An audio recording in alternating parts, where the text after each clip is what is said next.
నామముల శీర్షికలో మనం ఇంతవరకు 58 నామములు మనం ధ్యానించున్నాం. ఈరోజు మరికొన్ని నామములు ధ్యానించబోతున్నాం. చూచుకొనువాడు, యెహోవా ఈరే, ఆయన చూచుకొనువాడని మరి ఆదికాండము 22:14 వచనంలో ఉంది. యెహోవా చూచుకొనువాడని అబ్రహాం అంటున్నాడు. అబ్రహాము ఆ చోటికి యెహోవా ఈరే అని పేరు పెట్టాను. అందుచేత యెహోవా పర్వతం మీద చూచుకొనని నేటి వరకు చెప్పబడు. మనకందరికీ తెలుసు అబ్రహాము ఎందుకు మరి ఈ నామము చూచుకొనువాడు యెహోవా ఈరే అని చెప్పడం అంటే, అబ్రహాము దేవుని మాటకు విధేయుడై తనకు ఏకైక కుమారుడైన ఇస్సాకును మోరియా పర్వతం మీద బలి అర్పించడానికి ఆయన తీసుకొని వెళ్తున్నాడు. ఆయన వెళ్తున్న సమయంలో ఇస్సాకు ఒక ప్రశ్న అడుగుతాడు. ఇస్సాకు ఏమని అడుగుతాడంటే, మరి దహన బలికి నిప్పు ఉంది, కట్టెలు ఉంది, కత్తి కూడా ఉంది, కానీ దహన బలికి గొర్రె ఏదని అడుగుతాడు. Where is the lamb? అది ఆదికాండం 22 మీరు చూస్తే మీకు అర్థమవుతుంది ఇస్సాకు అడిగిన ప్రశ్న. ఆ ప్రశ్నకు జవాబుగా అబ్రహాము ఈ మాట అంటున్నాడు. ఆదికాండం 22 అబ్రహాము దేవునికి 100% పాళ్ళు విధేయత కనపరచడం మనకు వ్యక్తమవుతుంది. వాగ్దాన పుత్రుడు ఇస్సాకు. సంతానము లేనప్పుడు దేవుడు అబ్రహాంకు వాగ్దానం ఇస్తాడు. నిన్ను ఆకాశ నక్షత్రాల వలె నేను విస్తరింపజేస్తాను, ఇసుక రేణువుల వలె నీ సంతతిని నేను విస్తరింపజేస్తాను అన్నప్పుడు అప్పుడు సంతానమే లేదు. అబ్రహాం వృద్ధాప్యంలో ఉన్నాడు. ఆయన దేవుడు మాట ఇచ్చినాడు కాబట్టి దేవుని మాటలో నమ్మకం పెట్టుకున్నాడు. అబ్రహాం జీవితం నుండి మనం నేర్చుకోవాల్సింది ఏంటంటే, దేవుని మాటలన్నీ కూడా నమ్మాలి. దేవుడు ఏదైనా మాట సెలవిస్తే నమ్మాలి, ఎందుకంటే దేవుడు ఆ మాటను తప్పకుండా నెరవేర్చగలడు. అలాగూ అబ్రహాము తన జీవితంలో దేవుని మాట నెరవేర్పు జరగడం చూస్తున్నాడు. ఎందుకంటే ఇస్సాకు జన్మించినాడు. మాట ఇచ్చి 25 సంవత్సరాలకు ఇస్సాకు మరి జన్మిస్తాడు. అబ్రహాము దేహము మృతతుల్యమైంది, శారా శ్రీధర్మము నిలిచిపోయినది, కడు వృద్ధురాలు 90 ఏండ్లు, అబ్రహాంకు 100 ఏండ్లు. అప్పుడు దేవుడు కనికరించి వారికి దేవుడిచ్చిన మాట ప్రకారం ఇస్సాకునిస్తాడు. మరి ఇస్సాకు పెరిగి పెద్దవాడవుతుండగా అబ్రహాంకు దేవుడు సెలవిస్తాడు. ఎందుకంటే అబ్రహాంను దేవుడు పరిశోధిస్తున్నాడని 22 ఆదికాండం 22 మొదటి వచనంలో ఆ సంగతులు జరిగిన తర్వాత దేవుడు అబ్రహామును పరిశోధించాను. గాడ్ ఈజ్ టెస్టింగ్ అబ్రహాం అంటే ఒక పరీక్ష పెడుతున్నాడు అన్నమాట. విశ్వాసానికి ఒక పరీక్ష. ఆ పరీక్షలో మరి అబ్రహాము గొప్ప విజయం పొందడం మనం ఇక్కడ చూస్తున్నాం.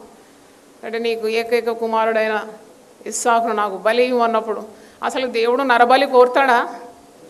Does God need any human sacrifice? No. Yesu ప్రభువును దేవుడు మనకు పాప పరిహారార్థ బలిగా శిలువ మీద మరి ఆయనను మనకు అనుగ్రహించినాడు. ఆయన ప్రాణం పెట్టినాడు మన కొరకు, మన పాపముల నిమిత్తం. దేవుడు ఏ నరబలి కోరడు. కానీ అబ్రహామును ఒక ఊపి చూసినాడు అనమాట. విశ్వాసానికి ఒక పరీక్ష పెట్టినాడు, పరిశోధించాను అని వాక్యంలో చూస్తున్నాం. కానీ అబ్రహాము దేవుడు చెప్పిన రీతిగానే తెల్లవారినప్పుడు 3వ వచనం తెల్లవారినప్పుడు అబ్రహాము లేచి తన గాడిద గంతగట్టి తన మనివారిలో 2 తన కుమారుడు ఇస్సాకును వెంటబెట్టుకొని దహన బలి కొరకు కట్టెలకు చీల్చి లేచి దేవుడు తనతో చెప్పిన చోటికి వెళ్ళాను. మరి 3వ నాడు అంటే నేను అనుకుంటా 3 దినాల ప్రయాణం అనమాట. అబ్రహాము కన్నులెత్తి దూరం నుండి ఆ చోటు చూచి తన పనివారితో, మీరు గాడిదతో ఇక్కడనే ఉండు, నేను ఆ చిన్నవాడిని అక్కడికి వెళ్ళి దేవునికి మ్రొక్కి మరల మీ వద్దకు వచ్చేద్దామని చెప్పాను. అందుకే అబ్రహాము చాలా గొప్ప విశ్వాసం గలవాడు. మేము వెళ్తాము, ఆ పర్వతం మీదకి వెళ్ళి దహన బలి అర్పించి మేము తిరిగి మీ వద్దకు వస్తాము అంటే అబ్రహాము ఇస్సాకు కలిసి వస్తాం అంటే ఫెయిత్ స్టేట్మెంట్ అన్నమాట.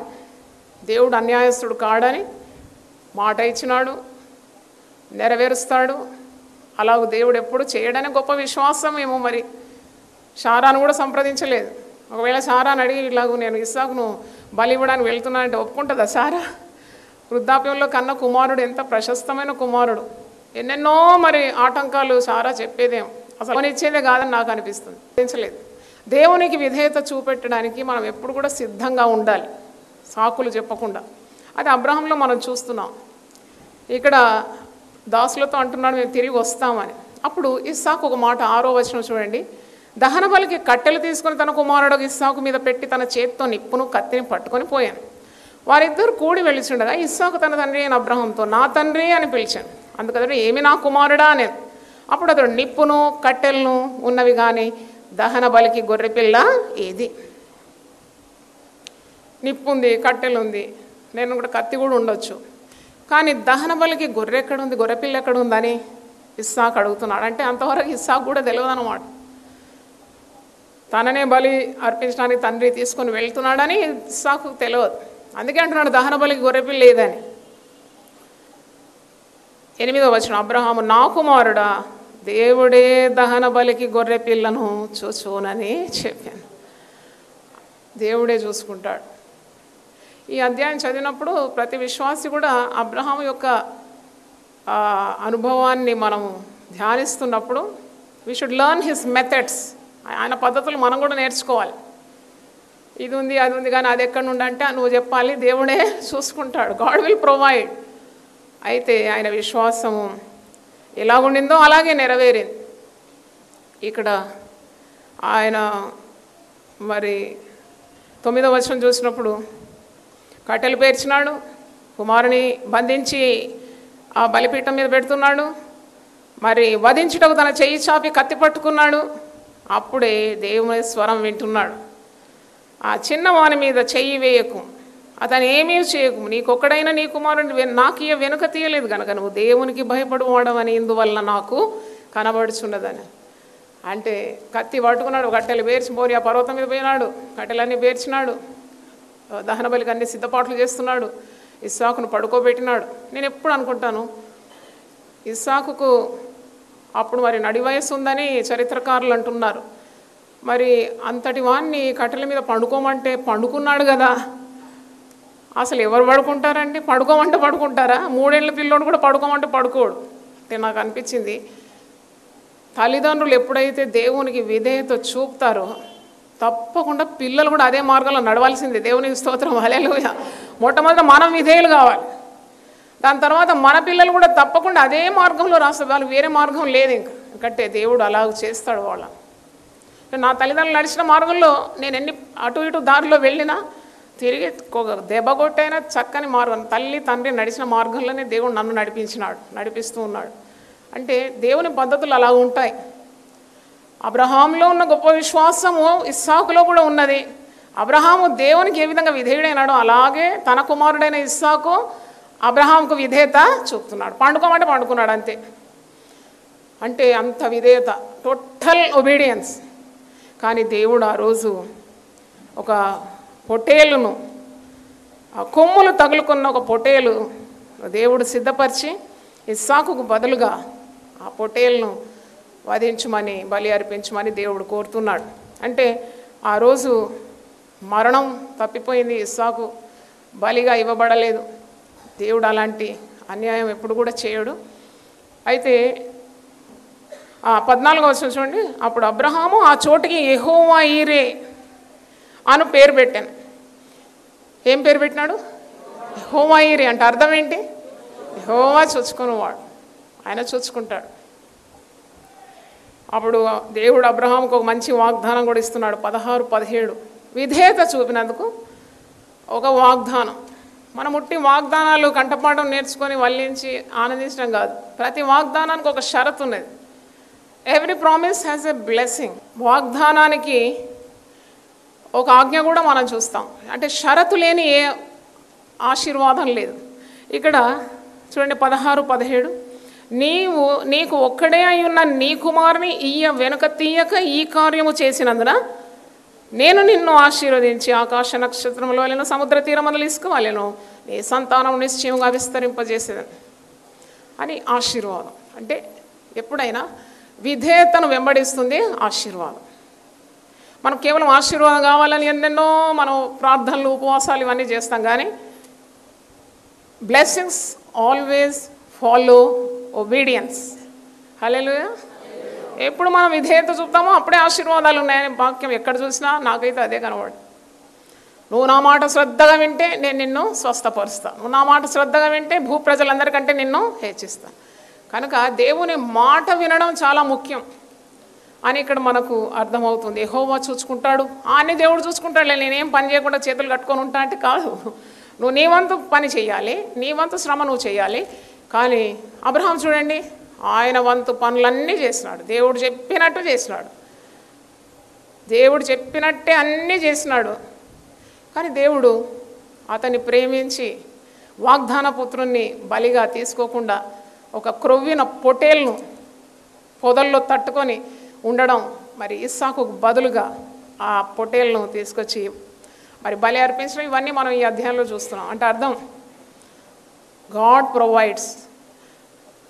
ముందే అన్నాడు, ఇస్సాకు అడుగుతున్నాడు కదా, దహన బలికి కట్టెలున్నాయి, కత్తి ఉంది, నిప్పు ఉంది, దహన బలికి గొర్రెపిల్లేది అంటే అబ్రహాం ఏమన్నాడు? 8వ వచనంలో అన్నాడు, అప్పుడే అన్నాడు, దహన బలికి దేవుడే చూచుకోను. తర్వాత దేవుడు చూసుకున్నాడా లేదా? చూసుకున్నాడు. ఎలా చూసుకున్నాడు? మరి అంత మోరియా పర్వతం మీద ఒక పొట్టేలు రావాలంటే అసలు పొట్టేళ్ళు కానీ గొర్రెలు కానీ మేకలు కానీ ఎక్కడ ఉంటుంది? పచ్చిక బయల్లో ఉంటుంది కదా. అవి ఎప్పుడైనా పర్వతాలు ఎక్కుతాయా?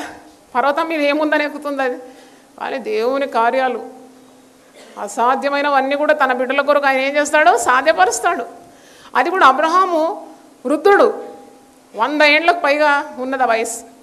ఒక పొట్టేలు పట్టుకోవాలంటే కూడా ఉరకడానికి కూడా శక్తి లేదు కదా, ఉరకడానికి కూడా శక్తి లేదు. ఉరకడానికి తెలుసు దేవునికి సమస్తం తెలుసు, నీ బలహీనతలన్నీ ఆయనకు తెలుసు. అందుకే ఈ పొట్టేలు యొక్క కొమ్ము ఆ పొదలకు తగిలి ఉందంట. అంటే పొదల్లో ఆ పొట్టేలు కదలకుండా ఉందన్నమాట. గమ్మున నడుచుకొని వెళ్ళిపోయి ఇప్పుకొని ఇచ్చేసినాడు.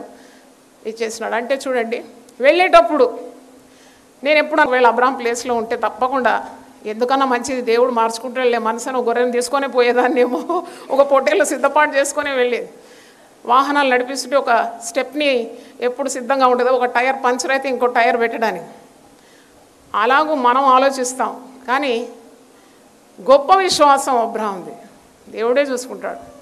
ఆ పొట్టేలుని ఆయన కొనలేదు, ఆయన తీసుకొని వెళ్ళలేదు, దాన్ని వెతకలేదు, సిద్ధంగా మరి పొదకు తగిలి కొమ్ములు తగిలి అక్కడ దేవుడు అబ్రహాముకు ఏర్పాటు చేసినట్టు మనం చూస్తున్నాం. అందుకే అబ్రహాం చెప్పిన మాట ఏమని చెప్పినాడు? యెహోవా చూచుకోను. ఆ విశ్వాసము ప్రతి దేవుని బిడ్డకు ఉండాలని మనం అర్థం చేసుకుంటున్నాం. చాలా విశ్వాసులనే పేరే కానీ ఎప్పుడు చింత, కలవరము, బాధ, భయము, భీతి, ఆందోళన, ఏం జరుగుతుంది, నా భవిష్యత్తు ఎట్లా, నా ఏమైపోతాను, నా ఉద్యోగం ఎట్లా, వివాహం ఎట్లా, కుటుంబం ఎట్లా, పిల్లలు ఎట్లా, భర్త ఎట్లా, ఎప్పుడు కూడా చెదరొద్దు నీ విశ్వాసంలో. అబ్రహాం లాంటి విశ్వాసం ఉండాలి. దేవుని స్తోత్రం. అబ్రహాము విశ్వాసులకు తండ్రి, is the father of faith. మనకు ఎంత మంచి మాదిరి చూపెట్టినాడు. యెహోవా చూచుకోను. ఎట్లా అని నిన్ను ఎవరన్నా అడిగితే నువ్వు అనాలి, యెహోవా చూచుకుంటాడు. ఎంత బాగుంటుంది కదా మాట.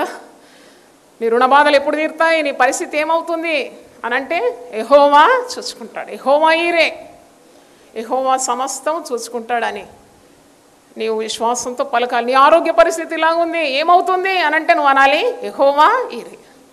God will provide, God provides. ఎప్పుడు కలవరం ఉండకూడదు. దేవుని మాటకు విధేయులై దేవుని చిత్తాన్ని నెరవేర్చేవారు కలవరపడకూడదు. ఎందుకంటే దేవుడు తప్పకుండా నీకు మరి ఆ యొక్క కార్యాన్ని నెరవేరుస్తాడు, కావలసిన ఈవులను నీకు అనుగ్రహిస్తాడు. అబ్రహాము విశ్వాసం ఎలాంటిదని హెబ్రీలకు రాసిన పత్రిక 11:17 నుండి 19 చదివితే ఈ మాటలు ఉంది. హెబ్రీ 11:17-19. అబ్రహాము శోధింపబడి విశ్వాసమును బట్టి ఇస్సాకును బలిగా అర్పించాను. ఎవడు ఆ వాగ్దానములు సంతోషంతో అంగీకరించెనో, ఇస్సాకు వలనైనది నీ సంతానం అనబడునని ఎవనితో చెప్పబడెనో, ఆ అబ్రహాము మృతులను సహితము లేపుటకు దేవుడు శక్తిమంతుడని ఎంచినవాడై తన ఏక కుమారుని అర్పించి ఉపమాన రీతిగా అతన్ని మృతులలో నుండి మరలా పొందుకోనే. అంటే దేవుడు ఇచ్చిన మాట మీద అంత దృఢ నమ్మకం. నిన్ను నేను విస్తరింపజేస్తాను, ఆకాశ నక్షత్రముల వలె విస్తరింపజేస్తాను, ఇసుక రేణువుల వలె నేను విస్తరింపజేస్తాను అనే మాటను చక్కగా నవ్వినాడు అబ్రహాం. అందుకే బలిగా ఇస్సాకును కోరినా ఇవ్వడానికి తెగించినాడు, విధేయత చూపినాడు. ఎందుకంటే ఒకవేళ ఇస్సాకు మృతుడైనా కానీ ఆ మృతులలో నుండి కూడా ఇస్సాకును దేవుడు లేపగలడు, దేవుడిచ్చిన మాటను నెరవేర్చగలడనే విశ్వాసం. ఒకసారి హల్లెలూయా చెప్దామా గట్టిగా? అంటే నీకు అంత విశ్వాసం ఉండాలి. ప్రార్థనలో ఎప్పుడు విశ్వాసం జోడించాలి. A prayer without faith is not effective. ప్రార్థనలో విశ్వాసం లేకుంటే నువ్వు అడిగినవి పొందుకో. అందుకే యేసు ప్రభు కూడా సువార్తల్లో అంటాడు, మీరు ప్రార్థన చేయనప్పుడు మీరు అడుగు వాటిని పొంది ఉన్నామని నమ్మాలి. నువ్వేవేమైతే అడుగుతున్నావో, మనం ఎప్పుడైతే దేవునికి విధేయత చూపుతావో, దేవుని చిత్తాన్ని నెరవేరుస్తావో, నీకు దేవుని ఎదుట నీకు ఏముంటుంది? గొప్ప ధైర్యం ఉంటుంది. నీ హృదయం ఏ దోషారోపణ నీ మీద చేయదు. చూడండి, అబ్రహాము విధేయుడైనాడు, అందుకే ధైర్యం ఉంది. దేవుడు ఆయనకు తోడు ఉంటాడు. ఆయన దేవుడిచ్చిన ఇస్సాకును ఒకవేళ తీసుకున్నా తిరిగి ఇస్తాడని ఒక విశ్వాసం. కానీ దేవుడు ఎప్పుడు కూడా అలా నరబలి కోరి తన కుమారుడైన ఇస్సాకును ఎప్పుడూ తీసుకోడు. ఆయన దేవుడు తన నియమాలకు విరుద్ధంగా ఏ పని చేయడు. కనుక మనం అబ్రహాం యొక్క విశ్వాసాన్ని చూస్తున్నాము. యెహోవా చూచుకొను. ఇదే కృత నిబంధనలో యేసు ప్రభు మత్తయి సువార్త 6:31 నుండి 33 వచనాల్లో అంటున్నాడు, దేవుడు చూసుకుంటాడు. విశ్వాసులకు ఒక నమ్మకం ఉండాలి. దేవుడు నా కార్యాలు చూసుకుంటాడు. ఆయన నిన్ను నిర్మించిన దేవుడు కదా. నీ అవయవాలు ఎంత వింతగా నిర్మించినాడు, ఎంత అద్భుతం. నీ కనుదృష్టి కానీ, నీ వినికిడి కానీ, నీ నాలుక కానీ, ఎంత అద్భుతం అనిపిస్తుంది. నువ్వు గాలి పీల్చడం కానీ, ఆ శ్వాస ఆగిపోతే చనిపోతావు, ఆ శ్వాసను నిలిపేది దేవుడే. దానికి కావాల్సిన అవయవాలు ఎంత అద్భుతంగా, ఆ శ్వాసకోశ కానీ, ఊపిరితిత్తులు కానీ, ఆ జీర్ణకోశాలు కానీ ఎంత చక్కగా దేవుడు నిన్ను నిర్మించినాడు. కనుక నువ్వు ఇంకా దేవుని గురించి అనుమానం ఉండకూడదు. ఆయనే ఈ లోకానికి నిన్ను తీసుకుని వచ్చినాడు. కాబట్టి ఈ లోకంలో ఉన్నంత వరకు కూడా, అందుకే అంటాడు, మరణం వరకు ఈ దేవుడు మనల్ని సదాకాలము నడిపిస్తాడు. యుగ సమాప్తి వరకు సదాకాలము నేను మీకు తోడుగా ఉంటాను. అంటే దీని అర్థం ఇదే అన్నమాట, దేవుడు చూసుకుంటాడు. God is with you. అందుకే యేసు ప్రభు కూడా అంటాడు, ఏమి తిందుమో, ఏమి త్రాగుదమో, ఏం ధరించుకుందుమో అని మీ ప్రాణాల గురించి, మీ దేహముల గురించి మీరు ఎప్పుడు కూడా చింతించొద్దు. వీటన్నిటి విషయం అన్యజనులు విచారిస్తారు, ఎందుకంటే వారికి నిజ దేవుడు లేడు. వీటన్నిటిని గురించి అన్యజనులు విచారిస్తారట, ఎందుకంటే వారికి సత్యదేవుడు ఎవరో తెలియదు. మరి కానీ విశ్వాసులు ఎప్పుడు కూడా విశ్వాసం కలిగి ఉండాలి. ఇవన్నీ మనకి ఏవేవి కావాలో తండ్రికి తెలుసనే విశ్వాసం. God knows every need. కాబట్టి నీవు చింతించొద్దు, కలవరపడొద్దు. దేవుని రాజ్యము నీతిని మొదట వెతకాలంట, అప్పుడు ఇవన్నీ మీకు అనుగ్రహింపబడు. ఈరోజు ఇక్కడ ఉన్న వారందరూ దేవుని రాజ్యాన్ని వెతికి వచ్చినారు కదా, దేవునికి స్తోత్రం. లేకుంటే మీరు ఇక్కడెందుకు వస్తారండి? ఇంట్లో టీవీ ముందు కూర్చోవచ్చు, మరి ఎక్కడన్నా ముచ్చట్ల కన్నా వెళ్ళిపోవచ్చు, లేకుంటే ఏదో లోకరీతిగా ఉన్న పనులలో వెళ్ళిపోవచ్చు. కానీ దేవుని రాజ్యం వెతకడం అంటే ఇదే అన్నమాట. దేవుని రాజ్యాన్ని వెతకడం, టీవీ ముందు కూర్చొని దేవుని సేవకులు ఏం చెప్తున్నారు వినడం, అది దేవుని రాజ్యం వెతకడమే. కనుక దేవుని రాజ్యాన్ని, నీతిని వెతికితే మీకు కావాల్సినవన్నీ కూడా దేవుడే చూసుకుంటాడు. దేవునికి స్తోత్రం, హల్లెలూయా. యెహోవా చూచుకొను. రెండవ చూడండి, ప్రాకారములు పడగొట్టువాడు. మీకా 2:13 ఈ మాట ఉంది, ప్రాకారములు పడగొట్టువాడు. ప్రాకారములు పడగొట్టువాడు వారికి ముందుగా పోను, వారు గుమ్మమును పడగొట్టి దాని ద్వారా దాటిపోదు. వారి రాజు వారికి ముందుగా నడుచును, యెహోవా వారికి నాయకుడుగా ఉండు. ప్రాకారములు పడగొట్టడం అంటే విశ్వాసి అర్థం చేసుకోవాల్సింది ఏంటంటే, God will walk before every believer. ప్రతి దేవుని బిడ్డ ముందు దేవుడే నడుస్తున్నాడు. నడిచి నీ త్రోవను సరళం చేస్తాడు. నీ మార్గంలో ఉన్న ఆటంకాలు, అడ్డులన్నీ కూడా ఆయనే తొలగిస్తాడు. మరి దేవుడు నిన్ను ఆ విధంగా చక్కగా నడిపించే దేవుడని నువ్వు గ్రహించాలి. All the barriers will be broken because God walks before you. మరి నేను సేవ ఆరంభించినప్పుడు ఎన్నెన్నో ఆటంకాలు, ఎన్నెన్నో అడ్డులు, అసలు కొనసాగుతానా అని ఒక అనుమానం నాకు ఉండింది. కానీ ప్రార్థన చేసినప్పుడు దేవుడు విశ్వాసం ఇచ్చినాడు.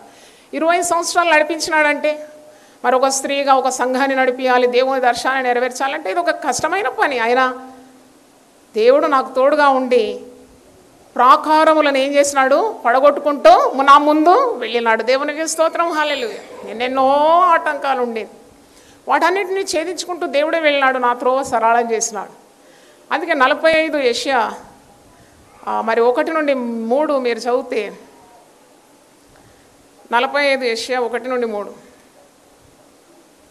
అతని పక్షమున జనములను జయించుటకు నేను అతని కుడి చేతిని పట్టుకొని ఉన్నాను, నేను రాజుల నడికట్లను విప్పెదను, ద్వారములు అతని ఎదుట వేయబడకుండా తలుపులు తీసేదను అని యెహోవా తాను అభిషేకించిన కోరేషును గురించి సెలవించున్నాడు.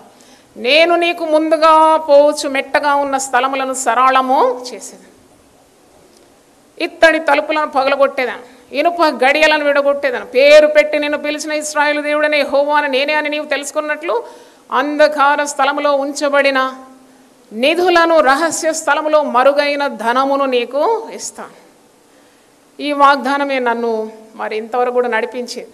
అంటే ఏదైనా ఒక అడ్డు ఆటంకం వచ్చినప్పుడు వెంటనే ప్రాకారములు పడగొట్టేవాడు నాకంటే ముందుగా వెళ్తున్నాడు, నా త్రోవ సరళమైపోతుంది. ఆయన ఇత్తడి తలుపులు కూడా పలగొట్టగలడు, ఇనుప గడియలను కూడా విడగొట్టగలడనే విశ్వాసం. మరి కావలసిన సహాయాన్ని కూడా నాకు అందిస్తాడు. ఆయన రహస్య స్థలంలో మరుగైన ధనాన్ని ఇస్తాడు, అంధకార స్థలంలో దాచబడిన ధనాన్ని కూడా దేవుని సేవకు ఇస్తాడనే విశ్వాసం. దేవునికి స్తోత్రం, హల్లెలూయా. కాబట్టి దేవుడు మన కాపరి అని, ఇది యోహాను సువార్త 10వ అధ్యాయం 4వ వచనం కూడా ఈ మాట మీరు చూస్తారు. ఆయన కాపరిగా ఉండి గొర్రెలకు ముందుగా నడుస్తాడని. యోహాను 10:4, మరియు అతడు తన సొంత గొర్రెలన్నిటినీ వెలుపలికి నడిపించినప్పుడల్లా వాటికి ముందుగా నడుచుచు గొర్రెలు అతని స్వరం ఎరుగును గనుక అవి అతనిని వెంబడించు. అంటే దేవుడు నీకు కాపరిగా ఉంటే చాలు, నువ్వు ఆ కాపరి స్వరం వింటూ ముందుకు వెళ్ళిపోవాలి. నీ మార్గంలో ఉన్న అడ్డులు ఆటంకాలన్నీ ఆయనే చూసుకుంటాడు, ఆయనే వాటిని తొలగిస్తాడని నీవు నమ్మాలి.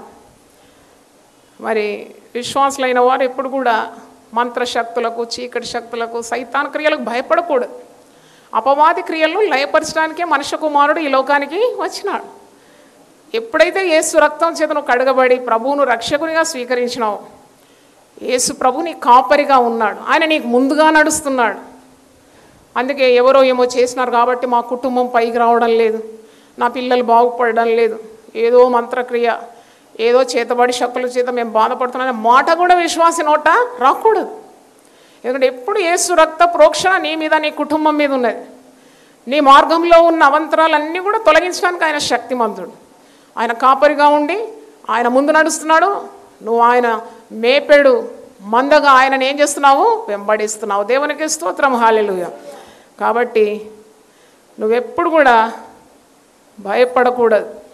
నీకు దేవుడు ఏదైనా దర్శనమిస్తే నెరవేర్చడానికి భయపడకూడదు, ఏదైనా పని అప్పగిస్తే చేయడానికి ఆయనే నీ ముందు నడుస్తున్నాడు. ఒక కుటుంబ జీవితం ఏ విధంగా నా కుటుంబం ముందుకు పోతుందంటే ఆ కుటుంబానికి నాయకుడుగా ఎవరు ముందు నడుస్తున్నాడు, యేసే నడుస్తున్నాడు. దేవునికి స్తోత్రం, హల్లెలూయా. ఏ ఆటంకాలైనా ఆయన తొలగిస్తాడు, ఇత్తడి తలుపులు పగలగొడతాడు, ఇనుప గడియలు విడగొడతాడు.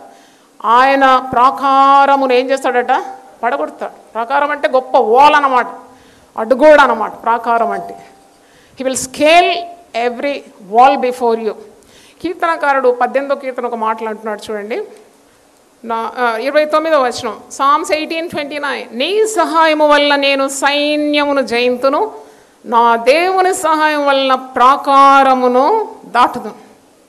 And I can scale any wall however high it may be, because God is with me. దేవుడు నాకు తోడున్నాడు, నా ముందు నడుస్తున్నాడు కాబట్టి నేను గొప్ప గొప్ప ప్రాకారములను ఏం చేస్తాను, దాటుతాను, నేను సైన్యములను జయిస్తాను అని కీర్తనాకారుడు అంటున్నాడు. అందుకే దేవునిలో అలాంటి నమ్మకం మనకు చాలా అవసరమై ఉందని తెలుసుకోవాలి. స్తోత్రం స్తోత్రం 3 సార్లు చెప్దాం. చూచుకొని వాడు, ప్రాకారములు పడగొట్టువాడు. ప్రార్థన చేసుకుందాం. ప్రభువా, నీ పరిశుద్ధ నామమున స్తోత్రం చెల్లిస్తున్నాము. ఈరోజు కొన్ని నామములు మేము ధ్యానించినాము, నామంలోని అద్భుతమైన శక్తిని మేము గ్రహించి ఉన్నాము. నీ గుణాతిశయములను మేము అర్థం చేసుకోవడానికి మీరు కృప చూపినందుకు వందనాలు చెల్లిస్తున్నాం. గొప్ప దేవ, విన్న ప్రతి బిడ్డను మీరు ఆశీర్వదించండి. సమస్తం చూచుకొని వాడవని మీరు మాట్లాడినందుకు నీకు వందనాలు చెల్లిస్తున్నాను. అలాగే ప్రాకారములను పడగొట్టు వాడవని నాయన మేము నీకు వందనాలు చెల్లిస్తున్నాం. ఎన్ని కోట్ల నాములతో నేను స్తుతించిన అది తక్కువేనైనా మేము ఒప్పుకుంటున్నాం. అయినా కొన్ని నాముల ద్వారా మేము బలపడడానికి మీరు కృప చూపుతున్న వందనాలు చెల్లిస్తున్నాను. వాక్యం టీవీ ద్వారా విన్నవారిని కూడా మీరు ఆశీర్వదించండి. వచ్చిన బిడ్డలందరినీ కూడా దీవించమని ప్రభువా నీ యొక్క గొప్ప అద్భుతమైన పరిశుద్ధాత్మ శక్తితో ప్రతి బిడ్డని నింపమని యేసు నామములో అడిగి వేడుకుంటున్నాను తండ్రి. ఆమేన్. హల్లెలూయా. దేవుడు మనల్ని సమృద్ధిగా దీవించును గాక. ఆమేన్. హల్లెలూయా.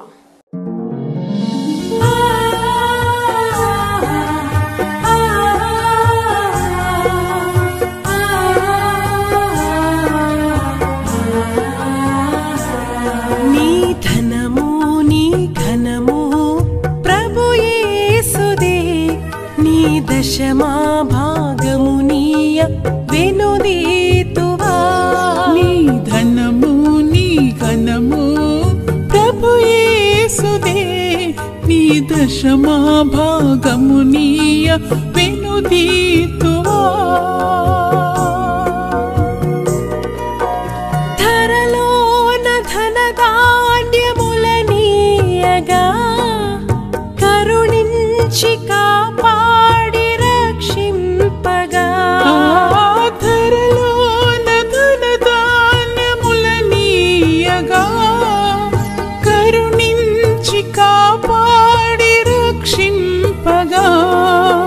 పరలోకనాదుండు నీకీయగా మరి యేసు కొరకీయ వెనుదీతువా. పరలోకనాథుండు నీకీయగా మరి యేసు కొరకీయ వెనుదీతువా.